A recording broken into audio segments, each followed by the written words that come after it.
Have you ever carried a wound so quiet that no one else seemed to notice, yet it bled inside you every single day? You replay the moment, the words, the silence, and while you are still standing in the fire, they walk away as if nothing ever burned. It is a strange kind of cruelty, the kind that leaves you doubting your own memory. Was the pain real, or was it just me? I've watched this pattern before, in others and in myself. People who wound, then smile as if they are innocent. They sit comfortably while your heart is left to wrestle with shadows. That dissonance is what breaks us most, not the act itself, but their refusal to even acknowledge it. The Stoics warned us, not all battles are fought in the open. Some take place in silence, behind calm faces, beneath the masks people wear. And when someone hurts you yet pretends it never happened, there is always a reason, hidden, unsettling, but worth uncovering. Stay with me. Let us step behind that mask together and see what truly lies within. As we step into the first chapter, picture this. You are standing in a room still filled with the smoke of what just burned, and yet the one who struck the match walks past you with a smile, as if nothing ever happened. The fire is still smoldering inside you, but they act like the air is clean.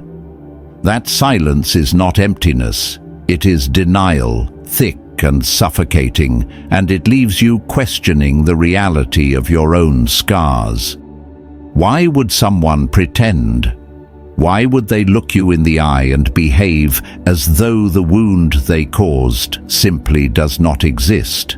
The answer is not about your worth. It is about the storm inside their mind. Denial is their shield. They know what they did. Most of the time they know it clearly.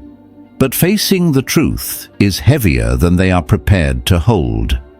Marcus Aurelius once wrote, "If anyone can refute me, show me I am making a mistake or looking at things from the wrong perspective, I'll gladly change. It's the truth I'm after." But most people are not Marcus. Most people are terrified of the mirror. To admit harm is to stand bare before their own conscience, to dismantle the fragile image they cling to, and for some, that is unbearable. So they avoid guilt like poison. Guilt pricks deeper than any thorn. It forces a person to acknowledge they are flawed, to feel shame, to risk vulnerability. Rather than lean into that discomfort, they shut it out. They cover it with silence, with indifference, with a smile that feels like a knife. They would rather raise walls than risk the collapse that honesty demands. I once knew a man who hurt someone he loved. His words were sharp, careless, spoken in anger, and when confronted, he laughed. He shrugged it off as if nothing had been said. But I watched him closely. His laughter was hollow. His eyes betrayed a flicker of unease. Later, in solitude, he admitted, though not to her, that he remembered every word. He just could not face the gravity of what those words meant. He chose denial, not because the wound wasn't real, but because admitting it meant tearing down the image of himself as a good man. His mask mattered more to him than her healing. This is the cruelty of denial. It preserves the comfort of the one who harms while abandoning the one who suffers. It is armor for them, but a blade for you. And when you look at them and see no remorse, the silence cuts deeper than the original act. Seneca warned that self-deception is the worst kind of deception, because in deceiving themselves, they also deceive those around them. They pretend the ground is stable while the earth beneath you shakes, and you, left in confusion, start to doubt your own balance. You wonder if your pain is real, or if perhaps you are simply weak. But the truth is clear. Their denial is not your illusion. It is their refusal. Sometimes denial comes dressed as calmness. They carry on with their routines, speak casually, make small talk, as if nothing is broken. But beneath that calm, there is a fragile structure built on fear. Fear of shame, fear of losing control, fear of seeing themselves as they truly are. And fear is powerful enough to make people pretend. Epictetus said, "It is not events that disturb people, it is their judgments about them." In this case, the event is undeniable, the hurt happened. But their judgment twists it, hides it, silences it. By refusing to acknowledge it, they think they can erase it. But erasure is an illusion.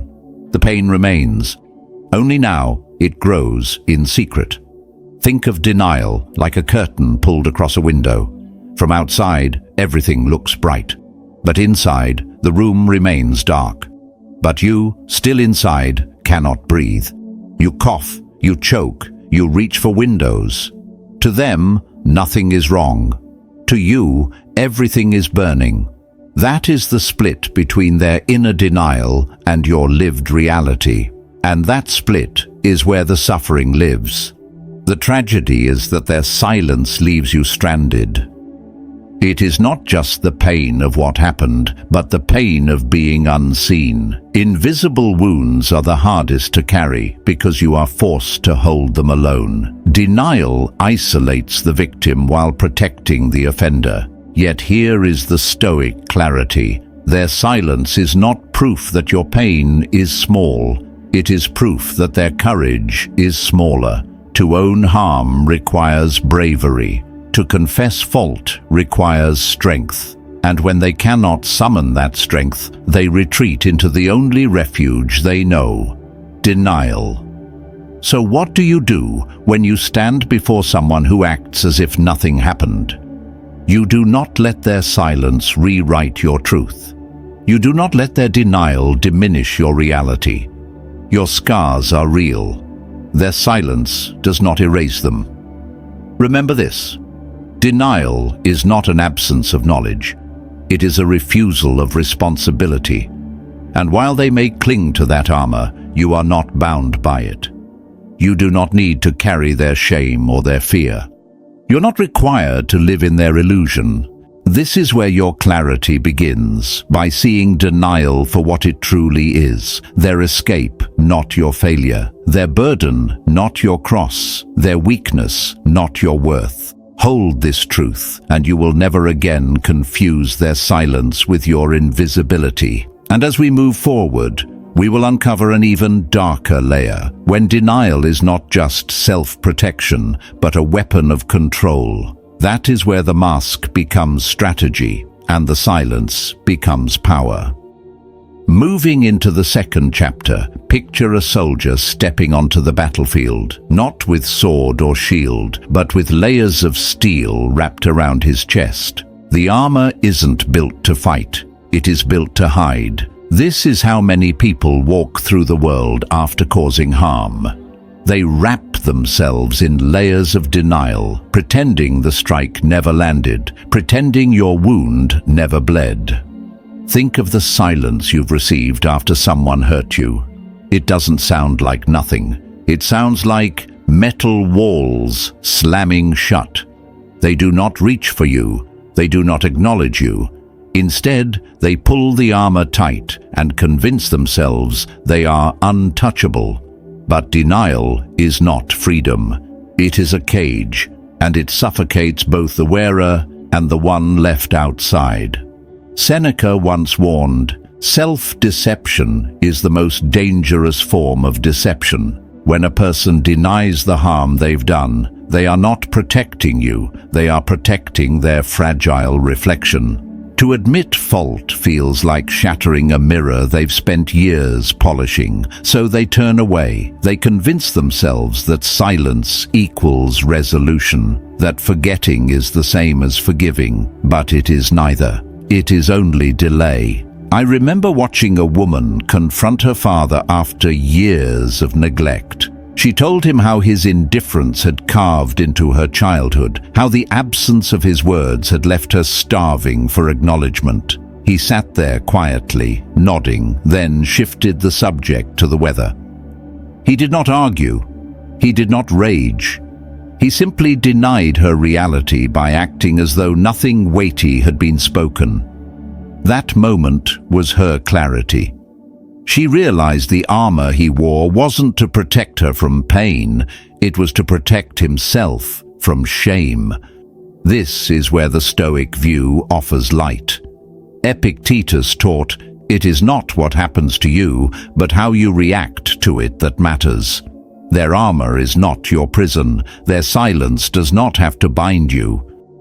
You can see it for what it is, fear. And fear is never proof that your pain is small. It is proof that their courage is smaller. Denial is an emotional shield, yes, but shields can be heavy. Every time they put it on, they must bear the weight of dishonesty. They must live in the contradiction of pretending. To you, this contradiction feels cruel. To them, it feels necessary. But no one who lives armored ever breathes freely. The walls they build to contain their guilt become the same walls that prevent them from intimacy, from growth, from healing themselves.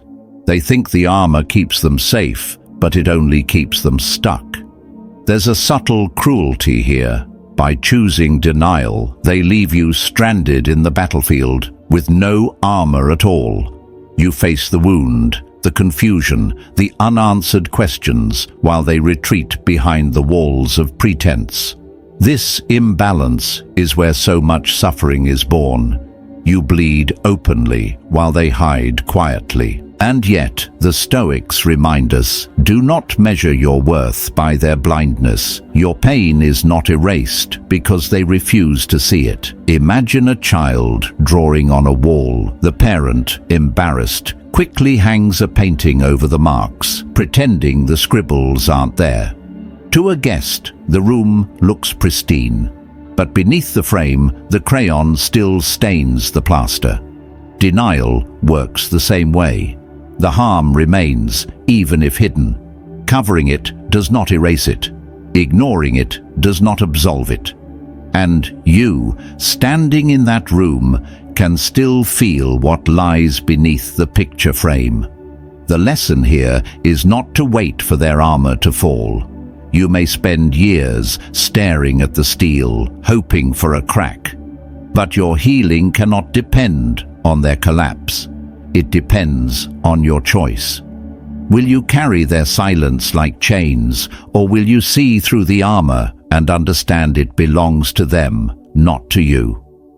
Marcus Aurelius wrote, "If it is not right, do not do it.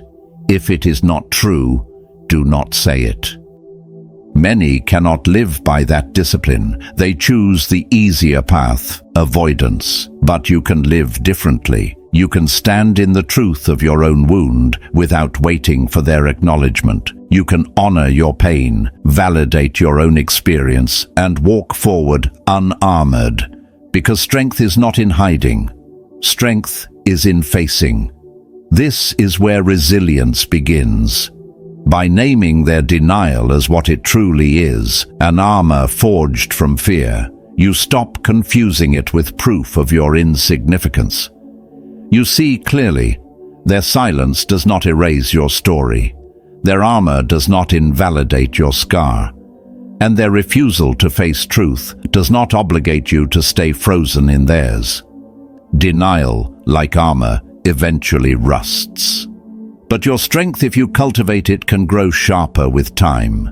You do not need to pierce their armor. You need only to put down the weight they try to hand you.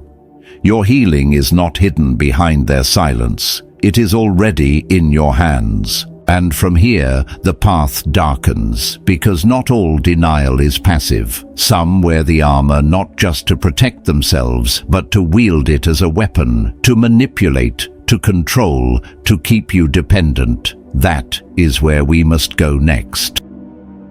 Advancing to the third chapter, picture a game of chess where the opponent makes no move at all. They simply sit in silence, waiting for you to twitch, to flinch, to break the quiet. That stillness is not peace, it is strategy. And for some people, denial is not just a shield, it is a weapon. Have you ever felt that unease when someone wrongs you, then acts like everything is normal? The casual conversation, the light laughter, the "how have you been," that feels hollow. It's not ignorance, it's a test. Their silence isn't empty, it's bait. They know your mind will replay the wound. They know you crave acknowledgement, an apology, even a single sign that what you felt was real. By withholding that, they hold the strings.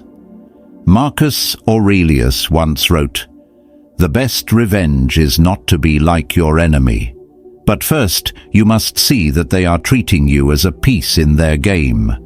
If you beg for clarity, if you chase their validation, you play by their rules. And their rule is simple. Power rests in keeping you uncertain." I remember a colleague who thrived on this kind of control. He would undermine others in meetings, then immediately crack a joke, pretending no harm was done. If confronted, he'd tilt his head and say, "You're overreacting."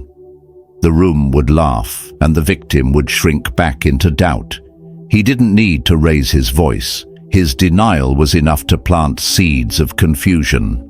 And confusion is fertile ground for manipulation.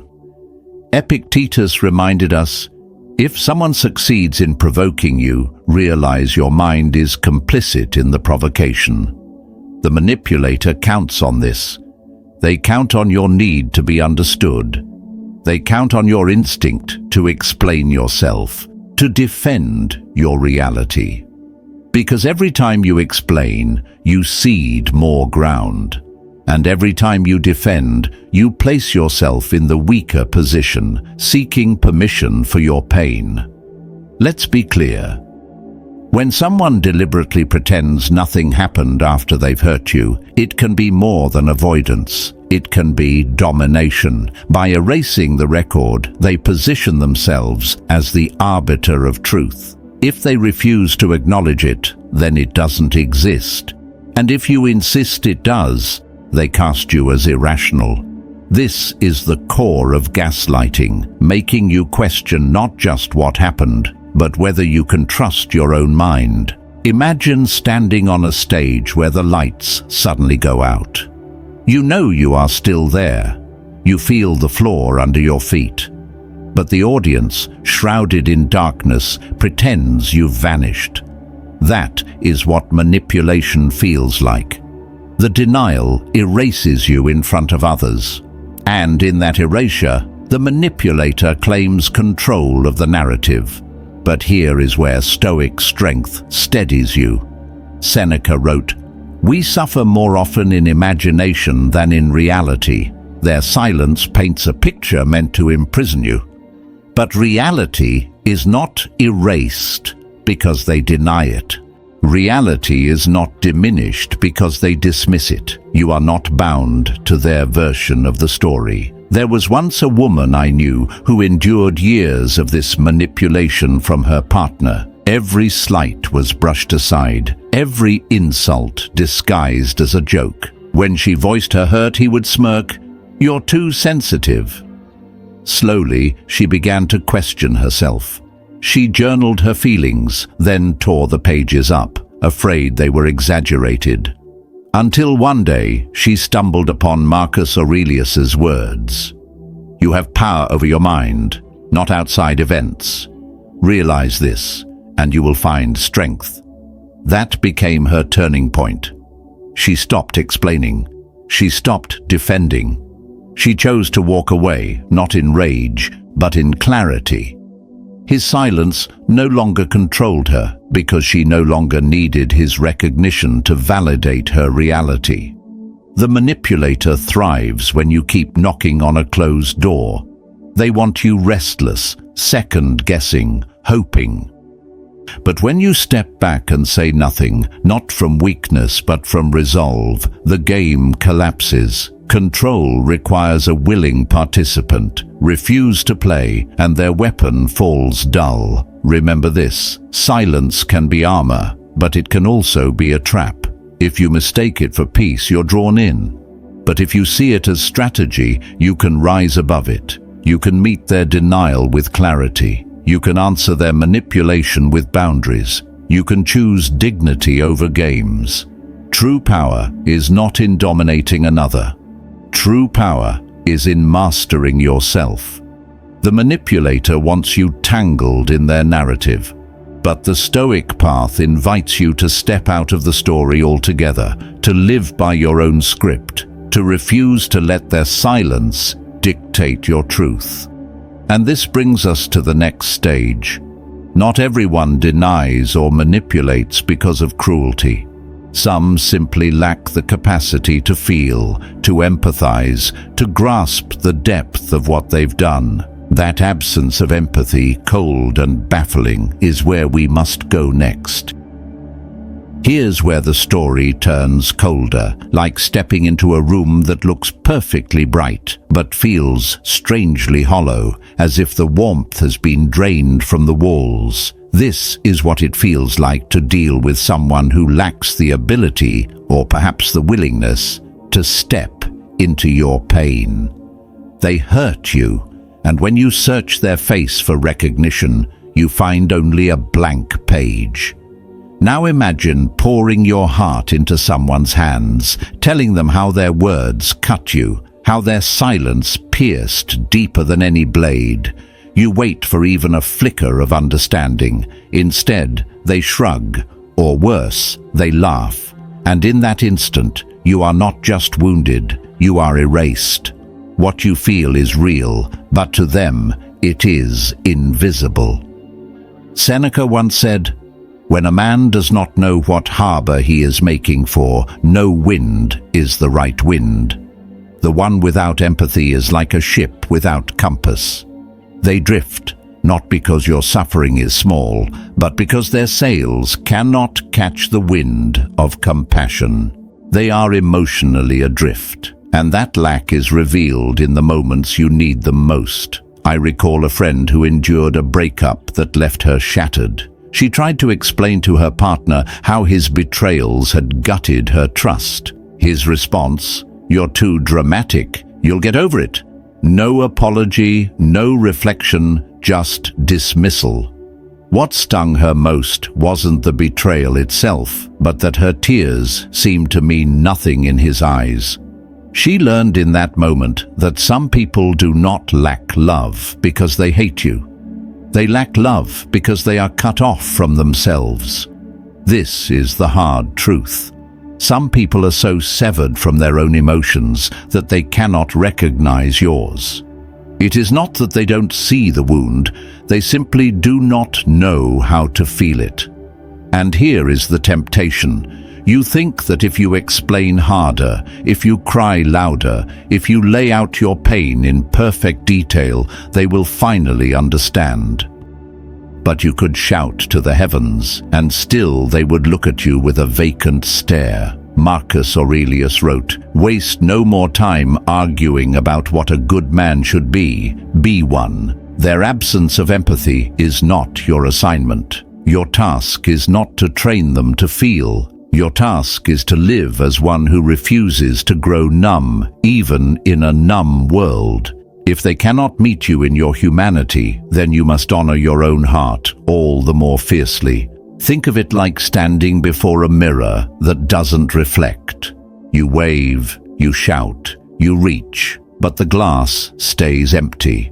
You can lose yourself trying to draw life from that void, or you can turn away and find a mirror that shows you truly. The absence of empathy is not your failure, it is their fracture. There was once a Stoic teacher who said, "When someone seems to offend you, remember, he acts from his own understanding." This is a call to perspective. Their refusal to validate your pain does not define its legitimacy. It defines their limitation. You are not less because they are blind. You are not invisible because they refuse to see. Here's the challenge: to stop waiting for recognition that will never come. Healing begins the moment you cease handing your wounds to those who cannot hold them. You may grieve their emptiness. You may wish they were different. but you cannot bleed your life out, waiting for them to feel what they cannot. Instead, guard your own tenderness, nurture the empathy they lack. When they dismiss you, remind yourself, I matter. When they shrug, tell yourself, this wound is real. And when their coldness tempts you to go numb, fight to remain human. Because numbness is contagious, and your greatest victory is to resist becoming like them. So I ask you, if this message touches something in you, let your comment be simple. Write, I feel. It is a reminder to yourself that your emotions are not weaknesses. They are proof you are alive, proof you are whole. And if you want to keep walking with me deeper into this truth, subscribe now so you don't lose the thread we are weaving together. Because in the end, empathy is the fire that warms human connection. Some hearts are dark because that fire never lit. But your heart can still burn, still shine, still guide you through the cold. Stay with me. Because next, we will face an even sharper truth, the trap of waiting for apologies that never arrive, and how breaking that cycle sets you free. At this stage, imagine standing by a doorway that never opens. You keep knocking, waiting for the sound of footsteps on the other side, waiting for the hand that never turns the handle. Days pass, then years. The silence is not just absence, it is captivity. And this is what happens when you build your healing on the hope of an apology that may never come. How many times have you whispered to yourself, if they would just admit it, if they would just say sorry, then I could finally breathe? It is a reasonable hope, a natural longing. But in the Stoic sense, it is also a chain. Because when your peace depends on their words, you have handed your freedom into their keeping. Epictetus warned, when you are offended at any man's fault, turn to yourself and study your own failings. Then you will forget your anger. What he meant was simple. Do not stake your well-being on what another refuses to give. I once knew a young man who carried his father's rejection like a stone in his chest. Every holiday he waited for a call that never came. Every birthday he sat by the phone, hoping this would be the year his father admitted the harm. Decades later, the call never arrived. But what consumed him was not the absence of his father's voice. It was the prison of his own waiting. He realized too late that he had sacrificed half his life to the fantasy of closure that was never coming. This is the cruelty of expectation. It tricks you into believing you cannot heal until they move. It convinces you that their silence holds the key to your freedom. But the Stoics teach otherwise. Marcus Aurelius wrote, if you are distressed by anything external, the pain is not due to the thing itself, but to your estimate of it. Your waiting is the estimate. Your waiting is the wound. Think of it like standing in a desert with an empty cup. You tell yourself that only one person can fill it. You see them at the edge of the horizon, carrying water, but they never approach. You grow weaker under the sun, clutching the cup tighter, convinced that without them you will die of thirst. The truth, the desert is filled with hidden wells, but you will never find them if you keep staring at the horizon, begging the wrong person to walk closer. There's a quiet power in letting go, not of your memory, not of your truth, but of the demand that they must acknowledge it. When you release that demand, you reclaim control. You no longer stand at the closed door. You step back, turn around, and walk toward the sunlit path that was always behind you. The act of letting go is not weakness. It is liberation. Seneca once wrote, "A wise man is content with his lot, whatever it may be, without wishing for what he is not." To wait endlessly for an apology is to wish for what may never be. But to accept that fact and still move forward is to embody wisdom. It does not mean the harm was small. It does not mean you excuse it.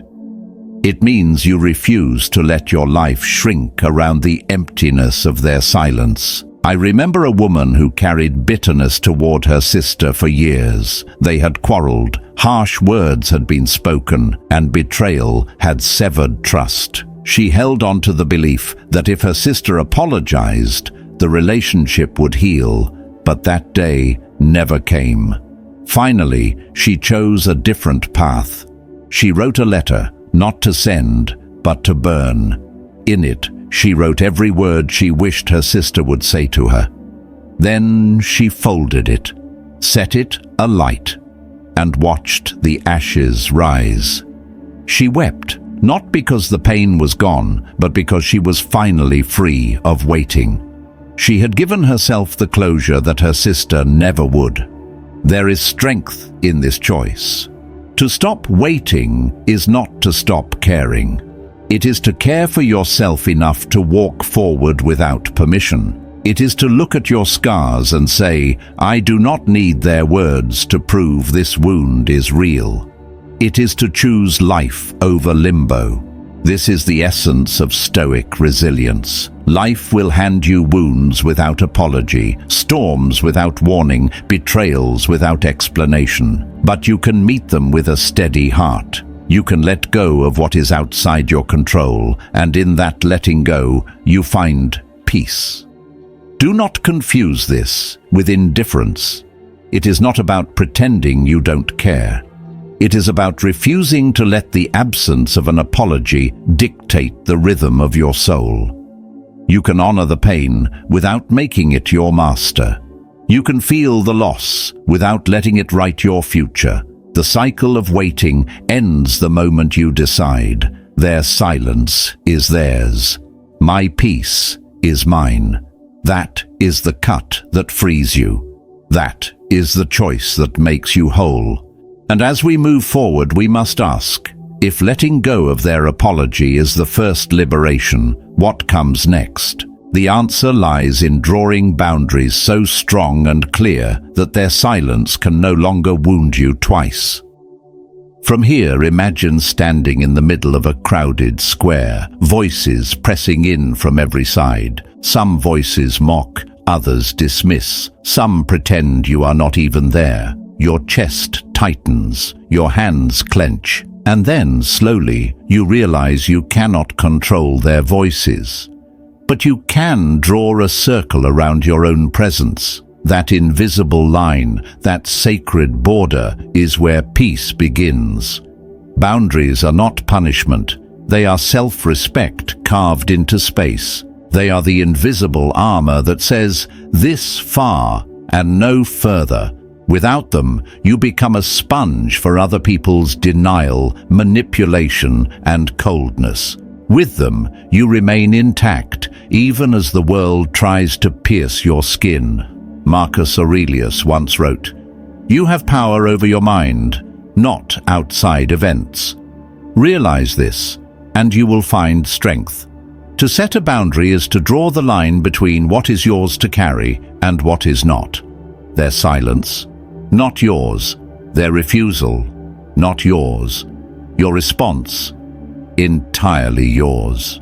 I once met a woman who struggled with her family's constant belittling. Every gathering ended in tears. She longed for them to see her value, to apologize for the years of subtle cruelty. But instead of apologies, she received more jabs, more laughter at her expense. One day she decided she would not attend every battlefield disguised as a dinner. She told them calmly, "If you mock me, I will leave." And the first time they laughed at her, she rose from the table and walked out. She didn't shout. She didn't beg. She simply enforced the boundary she had drawn. The next time, the laughter didn't come. Respect did. Not because they changed who they were, but because she refused to keep playing the old role. Boundaries are clarity in action. They are not walls to isolate you, but gates you control. You decide who walks through and who stays outside, and the act of deciding is where power lives. Still, boundaries will always be tested.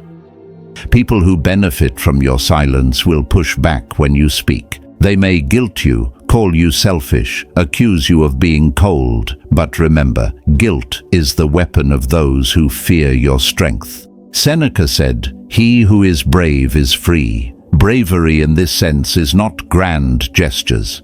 It is the quiet courage to say no, to walk away, to value your well-being over their comfort. Picture a fortress on a hill. It does not apologize for its walls. It does not justify its gates. It simply stands, steady, protective. Boundaries make you that fortress. They do not make you unkind. They make you whole. Without them, you invite trespassers. With them, you choose who may enter your inner world. I remember a man whose partner consistently belittled him in front of others. He absorbed it in silence, convincing himself it was small, that to protest would be petty. But every cut left a scar, and soon he no longer recognized himself in the mirror. Finally, he drew a line. "If you speak to me this way, I will leave the room." The first time he walked out, his legs trembled, but with each repetition, his spine straightened. He learned that respect does not come from demanding, it comes from not tolerating what diminishes you. Boundaries are not selfish, they are survival. They tell the world, "I am not here to be erased," and in honoring them, you honor yourself. This is the essence of Stoicism, not control of others, but mastery of your own ground.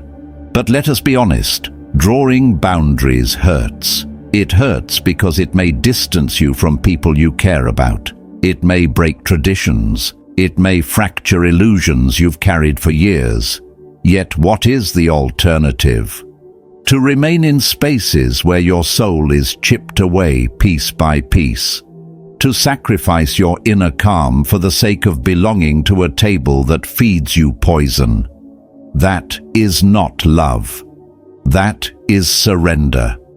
Epictetus taught, "It is impossible for a man to learn what he thinks he already knows." Some will never learn to honor you because they believe they already do. You cannot force that lesson into them, but you can refuse to let their blindness strip you of your sight. So, ask yourself, what behaviors cut you deepest? What patterns drain your strength? Where does your spirit feel small? There, at those pressure points, is where a boundary is waiting to be drawn. And once drawn, it must be kept. Boundaries lose power not when they are tested, but when you abandon them. Consistency is your shield. And here lies the paradox. The stronger your boundaries, the freer you become. Not imprisoned, but liberated. Because when you no longer fear their reactions, you no longer live under their control. You step into a life that is your own. At this stage, let me leave you with this image. You standing at the edge of your own circle, calm, steady, unshaken. Beyond the circle, chaos. Inside it, clarity. Boundaries are not barriers to connection. They are the foundations of authentic connection. They protect the soil where real peace can grow. And as you hold that image, we must now move deeper into the journey, for boundaries are only the beginning. Beyond them lies the quiet work of rebuilding yourself, of tending to the wounds denial has left, of forging resilience that cannot be broken. That is where we go next. Now imagine waking up after a long storm. The trees are broken. The ground is wet. The sky is heavy. You step outside barefoot, and for the first time, you see what the chaos has left behind. The silence is loud. The world feels different. That's how it feels after someone hurts you, and then acts as though nothing ever happened. The wreckage is yours to face, even if they pretend the storm never came. Resilience begins in that silence. It begins the moment you decide not to wait for them to come back and help you clean, because They won't. They've already left the scene. You are the one standing in the ruins, and so you bend, pick up a broken branch, sweep the dirt aside, and whisper to yourself, "I will build again." Marcus Aurelius once wrote, "You have power over your mind, not outside events. Realize this, and you will find strength." He wasn't saying the world won't break you. He was saying your mind decides whether the break becomes the end or the start of something new. I once knew a man who carried betrayal like a stone tied to his chest. His business partner, a friend of 20 years, had stolen from him. The man lost money, trust, and nearly his sanity. For months he sat in the same chair, staring at the same wall, waiting for an explanation. None came. One morning, he walked outside, barefoot in the grass, and felt the dew. It struck him. He had been waiting for his enemy to free him, but the rope around his chest was tied by his own hands.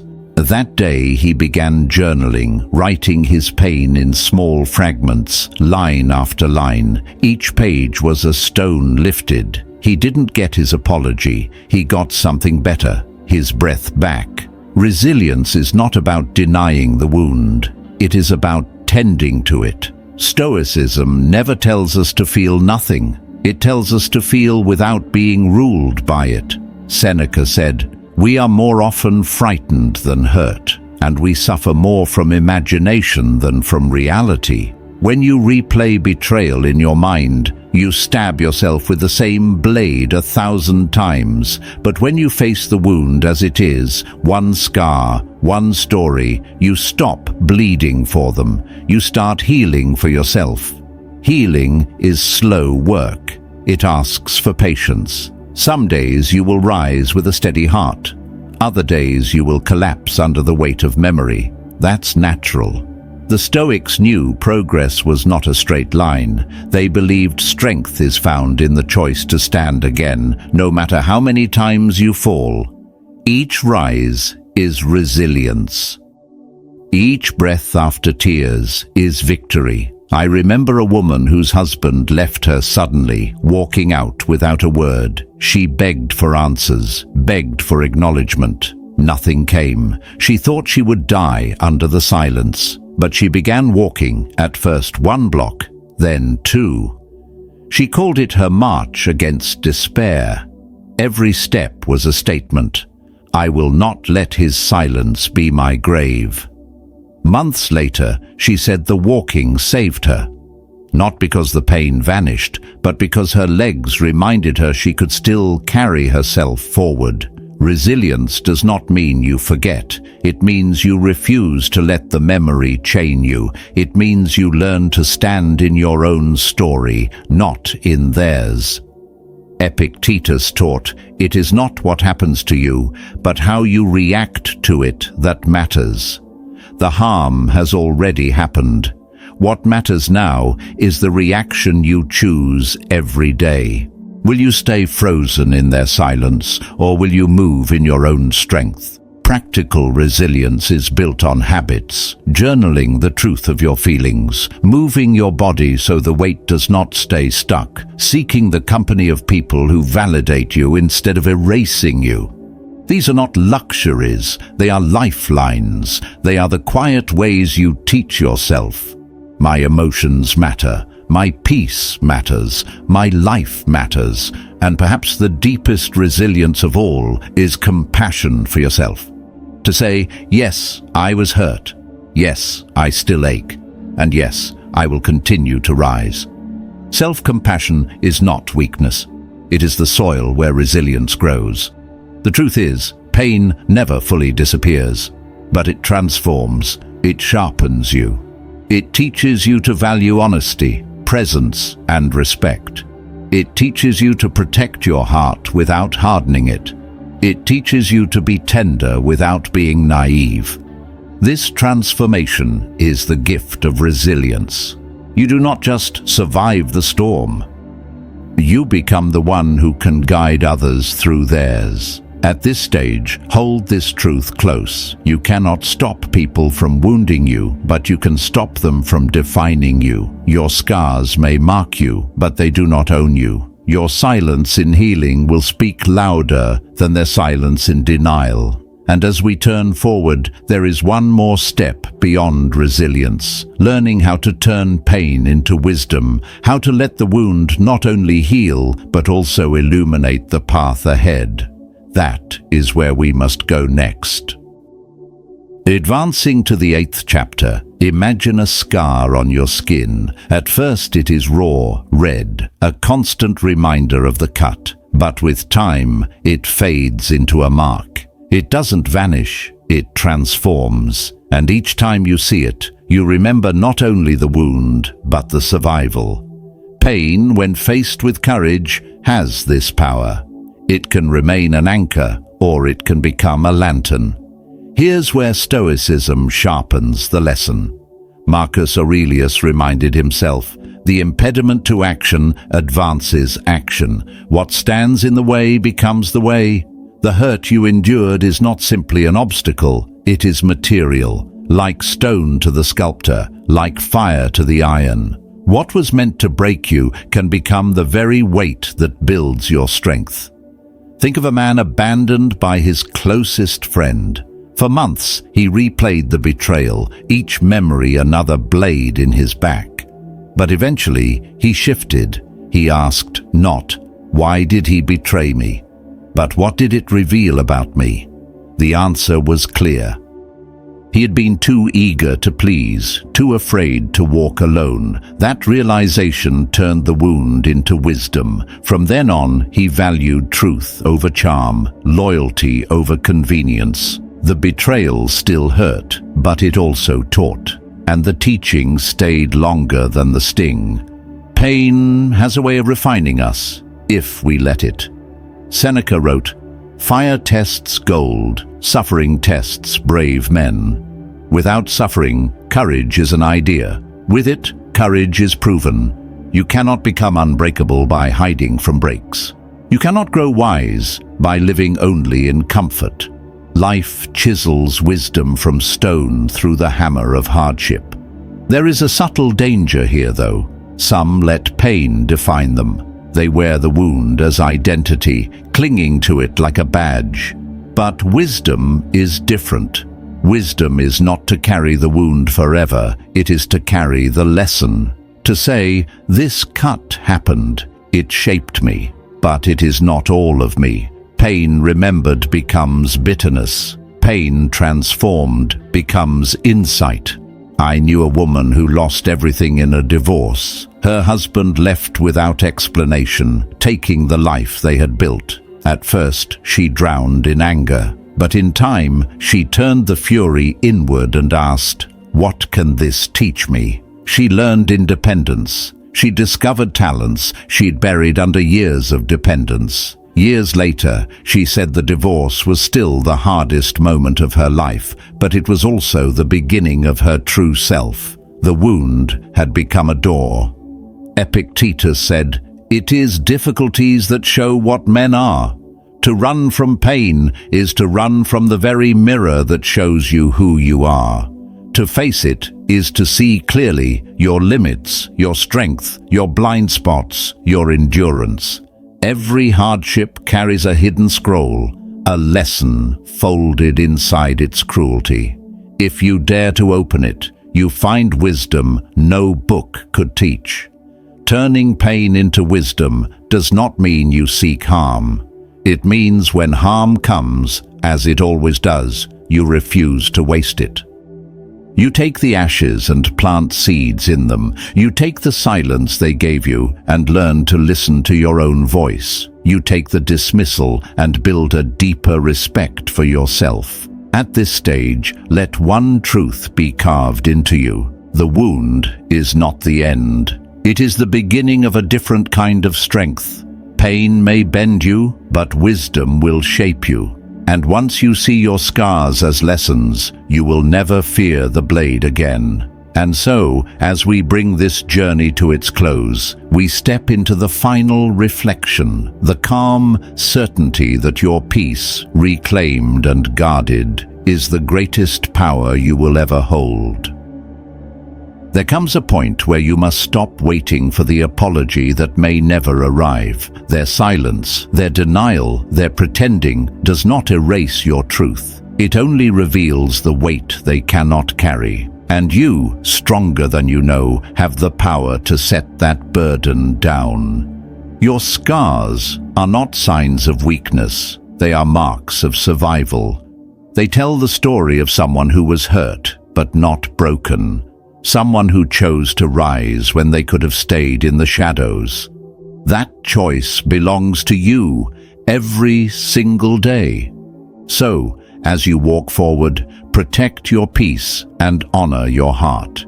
You owe yourself the freedom of letting go, the courage of drawing boundaries, and the wisdom of turning pain into strength. If this message spoke to you, subscribe to stay with me on this path of clarity and resilience. And in the comments, write 2 simple words: my peace. Let it be your declaration that you will no longer let denial or silence define you. You are stronger than the hurt, brighter than the shadows, and your next chapter will be